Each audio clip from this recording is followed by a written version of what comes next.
Мыйзамдарга ылайык 2020 жылдын 4 октябрында Кыргыз Республикасынын Жогорку Кеңешинин депутаттарын кезектеги шайлоо өткөрүлөт. Кыргыз Республикасынын чегинен тышкары жашаган же жүргөн Кыргыз Республикасынын жарандары, Кыргыз Республикасынын дипломатиялык өкүлчүлүктөрүнүн, консулдук мекемелеринин жана Кыргыз Республикасынын мамлекеттик органдарынын чет өлкөдөгү аймактарында түзүлгөн шайлоо участоктарында добуш беришет. 2017 жылы 26 чет өлкөдө 37 шайлоо участогу ачылган. 2020 жылы боло турган шайлоодо шайлоо участоктарынын саны көбөйтүлөт. Чет өлкөлөрдө 43төн кем эмес шайлоо участоктары ачылат.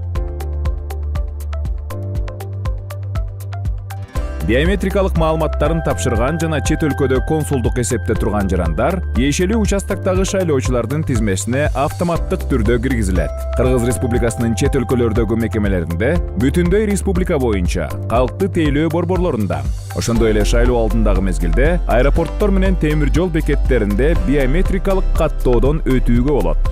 Консулдук эсепке коюу үчүн чет өлкөдөгү мекемеге өзү барып, же Кыргыз Республикасынын чет өлкөдөгү мекемесинин расмий электрондук дарегине же консулдук эсеп электрондук маалымат тутуму аркылуу Кыргыз Республикасынын Тышкы иштер министрлигинин mfa.gov.kg порталына сканерленген документтерди жиберүү менен документтердин пакетин тапшырууга тийиш.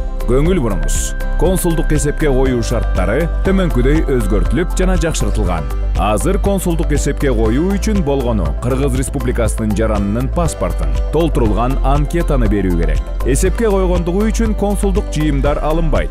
Сиздин шайлоочулардын тизмесине киргендигиңиз жөнүндө маалыматты сиз тизме 3w.tizme.gov.kg мамлекеттик порталынан же шайлоо мезгилинде Кыргыз Республикасынын дипломатиялык өкүлчүлүктөрүнүн, консулдук мекемелеринин жана Кыргыз Республикасынын мамлекеттик органдарынын чет өлкөлөрдөгү өкүлчүлүктөрүнүн аймактарындагы шайлоо участоктарынан тактап алсаңыз болот. Шайлоолордун аралыгында тизмелер ай сайын, шайлоо мезгилинде күн сайын жаңыланып турат. Шайлоо дайындалгандан кийин шайлоочулардын алдын ала тизмеси шайлоо участоктарында добуш берүү күнүнө 80 календардык күн калганда, шайлоочулардын контролдук тизмеси добуш берүү күнүнө 30 календардык күн калганда, биротоло тизме добуш берүү күнүнө 7 күн калганда тааныштыруу үчүн илинет. Кыргыз Республикасынын чегинен тышкары жашаган же добуш берүү күнү республиканын чегинен тышкары жүргөн шайлоочулар добуш берүү күнүнө чейинки 15 календардык күндөн кечиктирбестен 18 сентябрда кошуп алганда, чет өлкөдө жашаган же жүргөн жериндеги шайлоо дареги боюнча добуш берүүгө ниеттенгендиги жөнүндө арыз берүү жолу менен экинчи форма боюнча билдирүүгө укуктуу.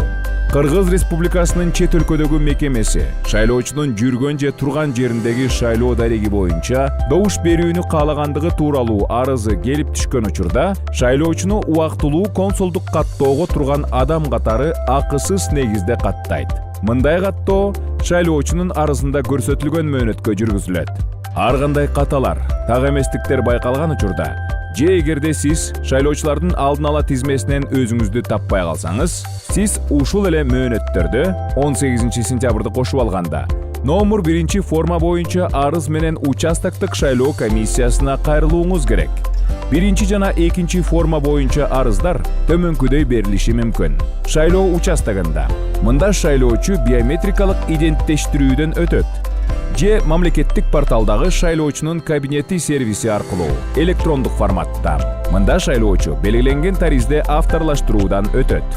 Шайлоочунун арызына жооп тиешелүү шайлоо комиссиясы тарабынан кагаз же электрондук билдирүү түрүндө. Анын ичинде шайлоочу арызында көрсөткөн электрондук дарек боюнча арыз кабыл алынган күндөн тартып 7 календардык күндөн кечиктирилбестен жөнөтүлөт. Шайлоо комиссиялары шайлоочулардын келип түшкөн арыздардын эсебин жүргүзөт. Шайлоочу билип туруп, анык эмес маалыматтарды бергендиги үчүн мыйзамдарда каралган жоопкерчиликти тартат. Добуш берүү үчүн шайлоочунун өзүндө Кыргыз Республикасынын жаранынын паспорту, ID картасы, же Кыргыз Республикасынын жаранынын жалпы жарандык паспорту, же болбосо кызматтык же дипломатиялык паспорту болушу керек. Көңүл буруңуз. Кыргыз Республикасынын жарандыгы жөнүндө Кыргыз Республикасынын мыйзамына ылайык башка жарандыгы да бар Кыргыз Республикасынын жараны Кыргыз Республикасы тарабынан Кыргыз Республикасынын жараны катары каралат. Кыргыз Республикасынын жаранынын башка жарандыкта алуусу Кыргыз Республикасынын жарандыгынын токтотулушуна алып келбейт. Шайлоодо добуш берип, өлкөнүн келечегин тандайбыз.